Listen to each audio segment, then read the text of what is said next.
छत्रपती संभाजीनगर जिल्ह्यातील सोयगाव तालुक्यातील सावळदबारा या ठिकाणी लाईटची सतत समस्या जाणवत होती। सततच्या या त्रासाला शेतकरी तसेच गावकरी खूप कंटाळून त्रस्त झाले होते। त्यामुळे आमदार अब्दुल सत्तार यांना या संदर्भात शेतकऱ्यांनी निवेदन दिले होते। याचा आढावा घेत अब्दुल सत्तार यांच्या प्रयत्नातून मंजूर झालेले ट्रान्सफॉर्मर सावळदबारा येथील 33 केव्ही उपकेंद्र या ठिकाणी एक नवीन ट्रान्सफॉर्मर बसविण्यात आले। यावेळी उद्घाटन करताना दारासिंग चव्हाण, शिवप्पा चोपडे, सावळदबारा ग्रामपंचायतचे सरपंच मोहम्मद आरिफ मोहम्मद लुकमान यांच्या हस्ते पूजन करून श्रीफळ फोडून उद्घाटन करण्यात आले। मात्र हे बसवीत असताना शिवसेना आणि भारतीय जनता पार्टीच्या कार्यकर्त्यांमध्ये मोठा कलगीतुरा रंगला होता। या ठिकाणी उद्घाटन करण्यावरून कार्यकर्त्यांमध्ये मोठा वाद निर्माण होण्याचं वातावरण तापले होते आणि शाब्दिक बाचाबाची सुरू झाली होती। मात्र दोन्ही गटांच्या कार्यकर्त्यांनी पदाधिकाऱ्यांनी श्रीफळ फोडून या ठिकाणी उद्घाटन करण्यात आले। शिवसेना पक्षाचे माजी मंत्री तथा सिल्लोड सोयगाव मतदारसंघाचे आमदार अब्दुल सत्तार यांच्या प्रयत्नांमधून हे शक्य झालं असल्याचं शिवसेना कार्यकर्ते पदाधिकारी यांनी सांगितलंय। तसेच 1 वर्षापासून या ट्रान्सफॉर्मरसाठी पाठपुरावा सुरू होता। या परिसरातील अनेक शेतकऱ्यांनी आणि कार्यकर्त्यांनी आमदार अब्दुल सत्तार यांच्याकडे लेखी निवेदन दिले होते।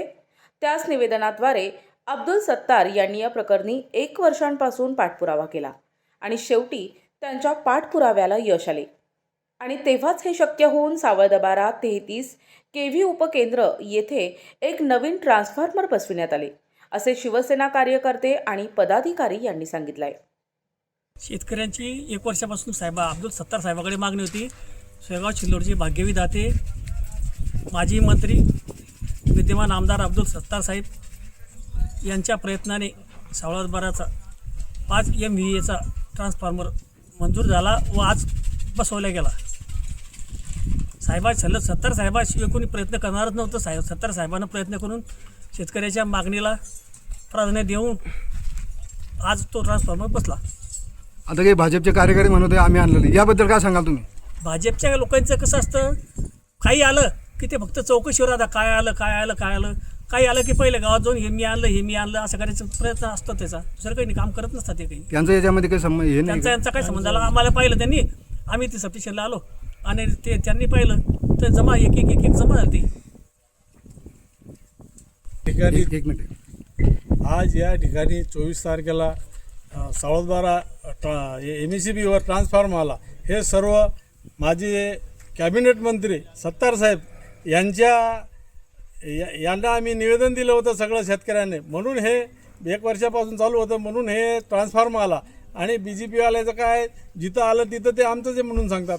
आम्ही 12 महिने 1.5 वर्षापासून कोशिश करत होतो, पत्र दिले साहेबाला, शेतकऱ्याला बोलून सगळ्यांना शेतकऱ्यांना सांगायला लावलं आणि शेतकऱ्यांना सांगितलं, म्हणून ट्रान्सफॉर्मर साहेबांना AC कडून बोलून आम्हाला लई दिवसापासून सांगताय साहेब की आता 2-4-8 दिवसात येईल, तर 15 दिवसात ट्रान्सफॉर्मर आला। इथं भाजपवाले काय नुसतात काय नारळ कुठं फोडायला तयार राहतात, पहिलेच काही आलं की लगेच पहिले तयार राहतात, त्यांचा काही संबंध नाही याच्यात।